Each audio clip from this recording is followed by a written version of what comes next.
বন্ধু বান্ধৱীসকল আজি আলোচনা কৰিবলৈ গৈ আছো নো আৰু ইনফৰ্ম।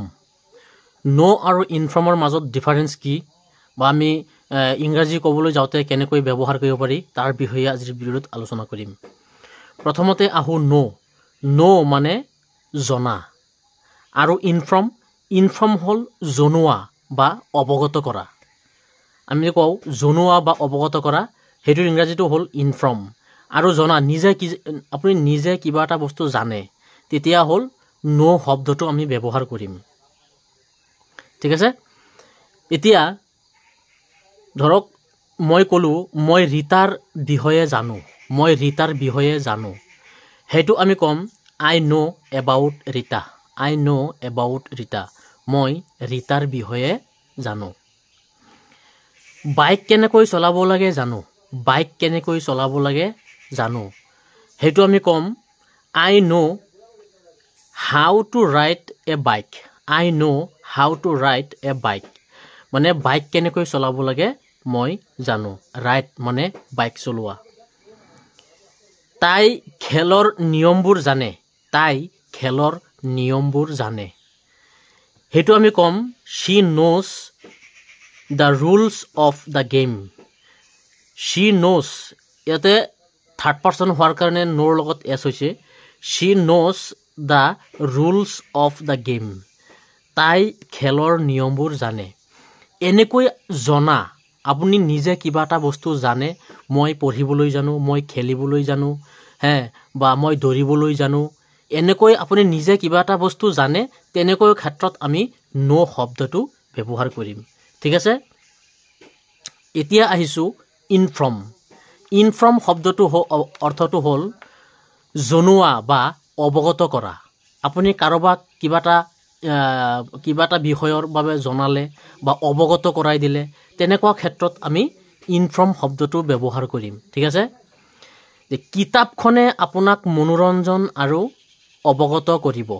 কিতাপখন আপোনাক মনোৰঞ্জন আৰু অৱগত কৰিব। আমি ক'লো ধৰক কিতাপখনে আপোনাক মনোৰঞ্জন আৰু অৱগত কৰিব, সেইটো আমি ক'ম the book will entertain and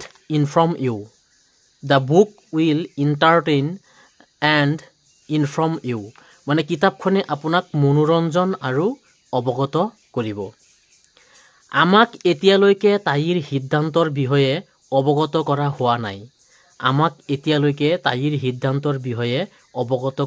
হোৱা নাই। মানে ধৰক তাই কি সিদ্ধান্ত লৈছে সেই সিদ্ধান্তটো আমাক এতিয়াও জনোৱা নাই বা অৱগত কৰা নাই, তেনেকুৱা অৰ্থত বুজাইছে। সেইটো আমি ক'ম we haven't yet been informed of হাৰ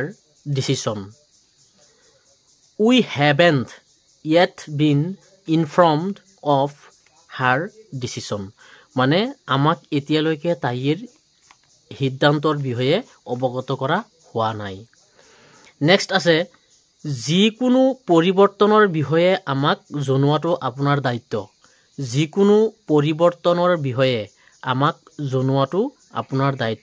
যিকোনো পৰিৱৰ্তন, ধৰক চেণ্টেন্সটো বনোৱা হৈছে আৰু ধৰক কিবা এটা পৰিৱৰ্তন বিচাৰিছে আপুনি, সেই পৰিৱৰ্তনটোৰ বিষয়ে জনোৱাটো আপোনাৰ দায়িত্ব, সেইটো আপোনাৰ দায়িত্ব আছিল ধৰক।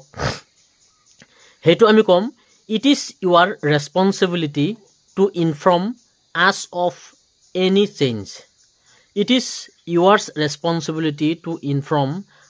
Of any change. মানে যিকোনো পৰিৱৰ্তনৰ বিষয়ে আমাক জনোৱাটো আপোনাৰ দায়িত্ব। ঠিক আছে, এনেকৈ আমি নো আৰু ইনফৰ্ম শব্দটো ইংৰাজীত কথা ক'বলৈ যাওঁতে ব্যৱহাৰ কৰিম। নো মানে আপুনি নিজে কিবা এটা বস্তু জানে, তেতিয়া আমি নো শব্দটো ব্যৱহাৰ কৰিম।